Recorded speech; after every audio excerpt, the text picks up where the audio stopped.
ministre de la République a inventé un dossier de construction de logements sociaux, ce qui est bon. Le gouvernement a apprécié.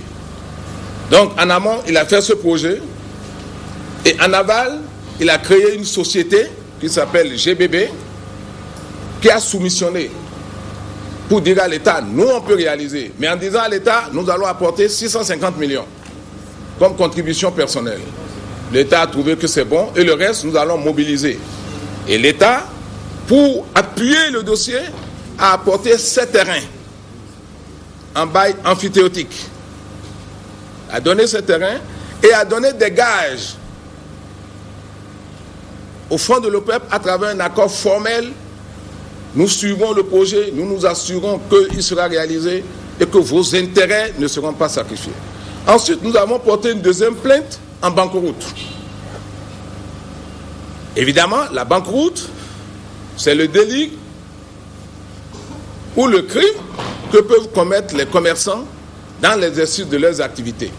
Soit parce qu'ils font des pratiques contraires au code de commerce, par exemple, ils sont en cessation de paiement, ils ne déclarent pas leur cessation de paiement, ils ne payent pas leurs créanciers, mais en même temps, ils continuent de faire des activités, d'encaisser de l'argent et de soustraire cet argent aux créanciers par des manœuvres qui sont des manœuvres très peu orthodoxes. Vous avez là la banqueroute frauduleuse parce que la loi a prévu, quand on est en situation de paiement, ce qu'il faut faire. Il y a des actes à ne pas poser et certains actes qui peuvent frustrer et aggraver la faillite sans que les créanciers soient remboursés sont des actes répréhensibles aux yeux de la loi qui en a fait des crimes ou des délits. Et le Bénin a toujours incriminé la banqueroute simple ou la banqueroute frauduleuse. Vous n'avez qu'à prendre Kwada, vous avez toutes les références et vous avez dans le code pénal applicable à l'AOF les peines qui sanctionnent.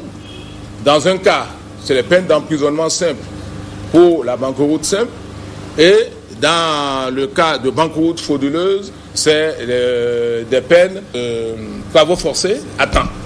Alors, on vous a dit aussi que c'est une affaire strictement commerciale. Ça aussi,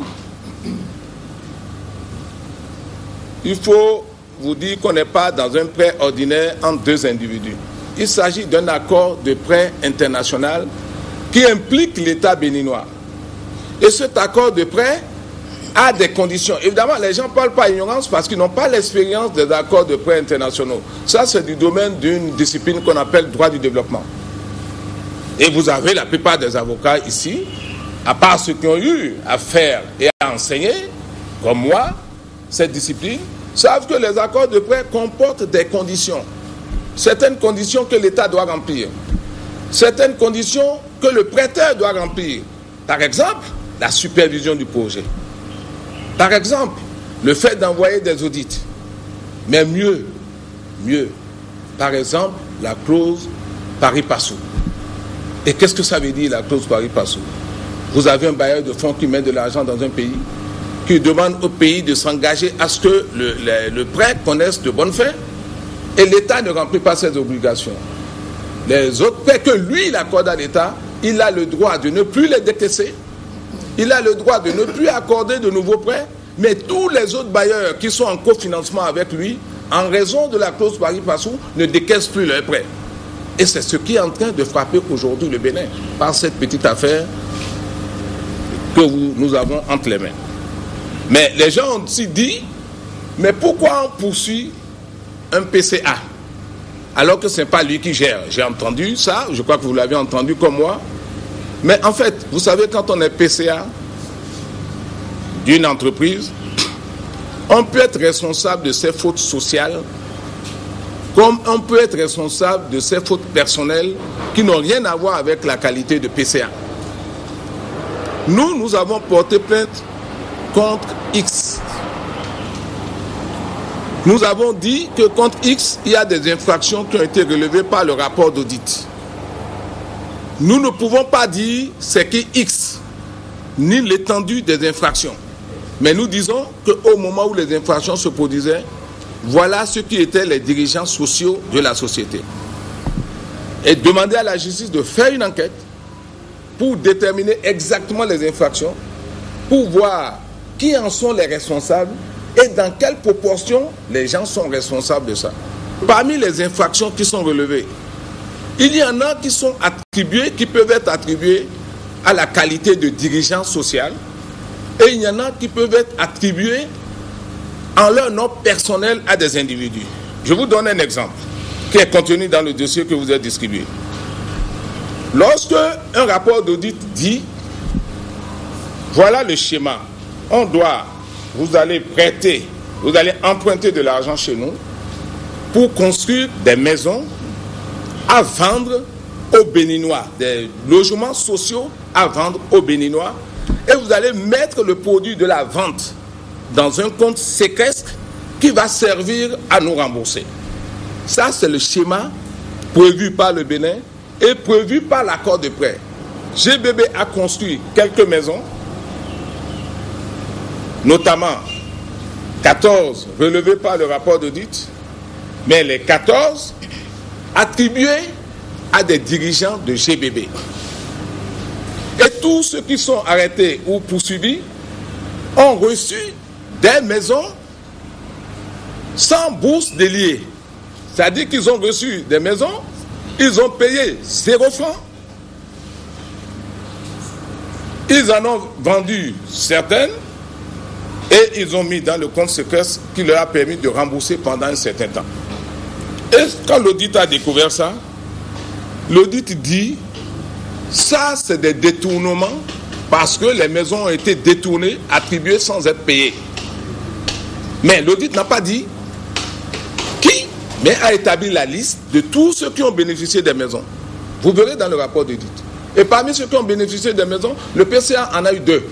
Le PDG en a eu 1. Un administrateur a eu 1 maison. Tout le reste, c'est des prête-noms de membres de leur église et qui habitent les maisons.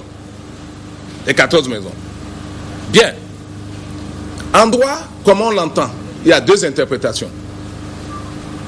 Ce qui est sûr, il y a eu détournement. On ne sait pas qui a détourné. Nous, on ne sait pas. Mais ce que nous savons que les dirigeants sociaux ont été au moins des receleurs de 4 maisons.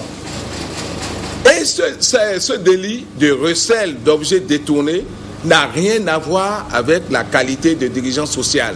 C'est-à-dire que c'est peut-être quand on va chercher qui a détourné qu'on verra que c'est les dirigeants sociaux.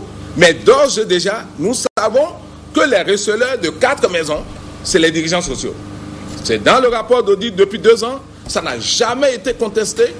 Ils ont reconnu les faits à Nairobi, ils ont accepté de rembourser pour ne pas être poursuivis. Parce qu'ils reconnaissent qu'on ne peut pas leur attribuer des maisons qui doivent être vendues à des Béninois et dont le produit doit servir à alimenter le compte séquestre pour les rembourser. Depuis juillet 2008, ils ont formellement accepté de rembourser dans un délai de 2 mois les 692 millions impliqués dans ce détournement de maisons, parce que les 692 millions comprennent aussi la somme de 26 millions pris dans la caisse directement par un administrateur sans aucune justification, qui est considéré comme un vol ou un détournement. Mais qui l'a autorisé?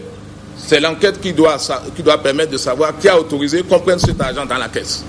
Non seulement ils ont construit des maisons qui se sont attribuées à eux-mêmes, donc qu'ils ont détournées, mais vous verrez, là-dedans, on a parlé d'une société écran. En quoi ça consiste? C'est-à-dire que GBB, nous ne voulons pas dire que ça a servi à financer les élections, mais vous le comprendrez rapidement. Pour pouvoir siphonner les sous, qu'est-ce qu'ils ont fait? GBB crée à l'intérieur une petite société d'achat de matériaux de construction. Et c'est cette société créée par GBB avec les fonds du prêt qui s'en va acheter les matériaux de construction qui revient les revendre à GBB. Je ne sais pas si vous comprenez le schéma. C'est-à-dire que vous avez une société qui est chargée de construire des maisons, qui peut aller sur le marché acheter les matériaux, mais non, qui ne fait pas ça. Parce que c'est plus difficile de détourner en demandant aux gens de modifier les prix. On fait carrément une autre société financée par le même prêt pour dire vous allez acheter et revenez nous vendre.